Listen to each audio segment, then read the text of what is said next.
హెచ్కేలు గ్రంథం 22వ అధ్యాయం. మరియు యెహోవా వాక్కు నాకు ప్రత్యక్షమై ఇలాగు సెలవిచ్చెను. నరపుత్రుడా, ప్రాణహాని చేయు ఈ పట్టణమునకు నీవు తీర్పు తీర్చుదువా? దానికి నీవు తీర్పు తీర్చునడల అది చేయు హేక్రియలన్నిటినీ దానికి తెలియజేసి ఇలాగున ప్రకటింపవలను. ప్రభువైన యెహోవా సెలవిచ్చినదేమనగా, నీ కాలము వచ్చునట్లు నరహత్యలు చేయు పట్టణమా, నిన్ను అపవిత్రపరచుకొనున్నట్లు విగ్రహములు పెట్టుకొన పట్టణమా, నీవు చేసిన నరహత్యల చేత నీకు నీవే నేరస్థాపన చేసుకొంటివి. నీవు పెట్టుకొనిన విగ్రహముల చేత నిన్ను నీవే అపవిత్రపరచుకొంటివి.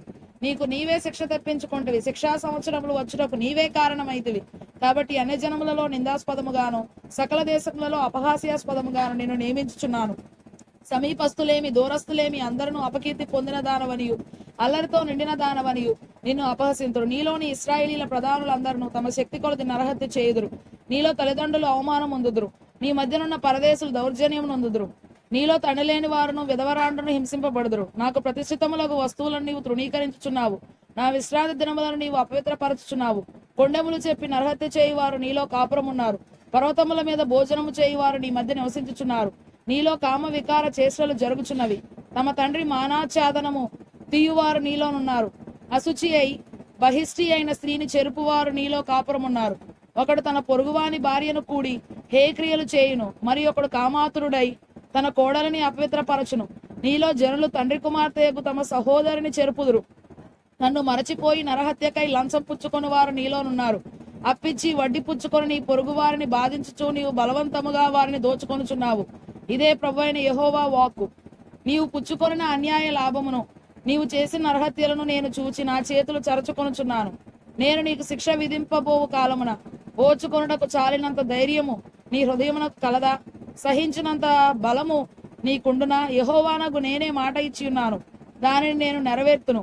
నీ అపవిత్రతను బొత్తిగా తీసివేయుటకై అన్యజనులలో నిన్ను చెదరగొట్టుదును, ఇతర దేశములకు నిన్ను వెళ్ళగొట్టుదును. అచ్చట అన్యజనుల ఎదుటనే నీ అంతటా నీవే భ్రష్టుడవై నేను యెహోవానని నీవు తెలుసుకొందువు. మరియు యెహోవా వాక్కు నాకు ప్రత్యక్షమై ఇలాగు సెలవిచ్చెను. నరపుత్రుడా, ఇశ్రాయేలీలు నా దృష్టికి మస్టు వంటి వారైరి. అందరును కొలిమిలోని ఇత్తడియు తగరమును ఇనుమును సీసమునైరి. వారు వెండి మస్టు వంటి వారైరి. కావున ప్రభువైన యెహోవా సెలవిచ్చినదేమనగా, మీరందరూ మస్టు వంటి వారైతిరి. నేను మిమ్మను యెరూషలేము మధ్యను పోగు చేసేదను. ఒకడు వెండియు ఇత్తడియు ఇనుమును సీసమును తగరమును పోగు చేసి కొలిమిలో వేసి దాని మీద అగ్ని ఊది కరిగించినట్లు నా కోపము చేతను రౌద్రము చేతను మిమ్మను పోగు చేసి అక్కడ మిమ్మను కరిగింతును. మిమ్మను పోగు చేసి నా కోపాగ్నిని మీ మీద ఊదగా నిశ్చయముగా మీరు దానిలో కరిగిపోవుదురు. కొలిమిలో వెండి కరుగునట్లు మీరు దానిలో కరిగిపోవుదురు. అప్పుడు యెహోవానైన నేను నా క్రోధమును మీ మీద కుమ్మరించిదనని మీరు తెలుసుకొందురు. మరియు యెహోవా వాక్కు నాకు ప్రత్యక్షమై ఇలాగు సెలవిచ్చెను. నరపుత్రుడా, యెరూషలేమునకు నీవీ మాట ప్రకటింపుము. నీవు పవిత్రము కాని దేశమువై ఉన్నావు. ఉగ్రత దినమందు నీకు వర్షము రాదు. అందులో ప్రవక్తలు కుట్ర చేయుదురు. గర్జించుచుండు సింహము వేటను చీల్చునట్లు వారు మనుషులను భక్షింతురు. సొత్తులను ద్రవ్యమును వారు పట్టుకొందురు. దానిలో చాలా మందిని వారు విధవరాండ్రుగా చేయుదురు. దాని యాజకులు నా ధర్మశాస్త్రమును నిరాకరించుదురు. నాకు ప్రతిష్ఠితములగు వస్తువులను అపవిత్రపరచుదురు. ప్రతిష్ఠితమైన దానికిని సాధారణమైన దానికిని భేదమెంచరు. పవిత్రమేదో అపవిత్రమేదో తెలుసుకొనుటకు జనులకు నేర్పరు. నేను విధించిన విశ్రాంతి దినములను ఆచరింపరు. వారి మధ్య నేను దూషింపబడుచున్నాను. దానిలో అధిపతులు లాభము సంపాదించుటకై నరహత్య చేయుటలోను మనుషులను నశింపజేయుటలోను వేటను చీల్చు తోడేళ్ల వలె ఉన్నారు.